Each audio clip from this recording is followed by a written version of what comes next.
Alright, it's day 27, November 15th for A Day, November 16th for B Day. Today's topic is going to be sequences.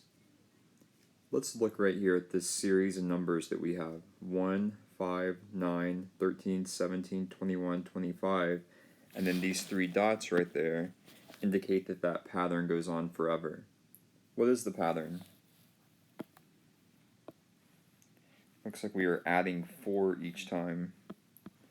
1 plus 4 gives you 5, 5 plus 4 gives you 9, and so on. That would be an example of an arithmetic sequence. I'm going to underline the A in arithmetic. I'll write the word add and underline that A also. Arithmetic, add. Alright, so an arithmetic sequence is a series of numbers formed by adding, and it could be adding a negative number, which is the same thing as subtracting, to the previous number.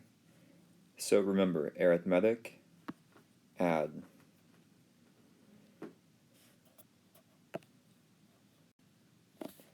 Okay, an arithmetic sequence has what's called a common difference. If you think about your key words, when you're asked to find the difference of two numbers, that's the same thing as subtracting. That's how I remember the arithmetic goes with common difference. The common difference is the number that you are adding to each term in the arithmetic sequence. So if you look up here at the pattern I gave you before we started the lesson, the common difference would be plus 4. We are adding 4 to each term. Let's look at another example of a sequence. In this example we have 2, 10, 50, and 250. See if you can figure out the pattern. Okay, so what we're doing is we're multiplying by 5 in each term. 2 times 5 gives you 10, 10 times 5 is 50, 50 times 5 is 250. This is what we call a geometric sequence.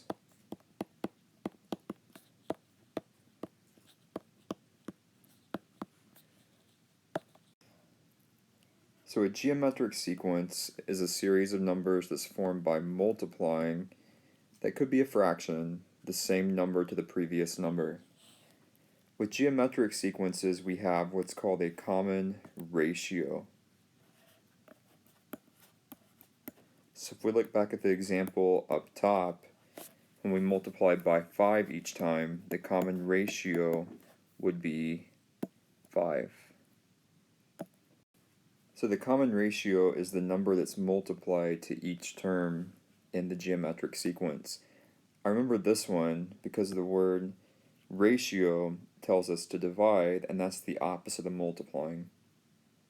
So we have common ratios with geometric sequences and common differences with arithmetic sequences.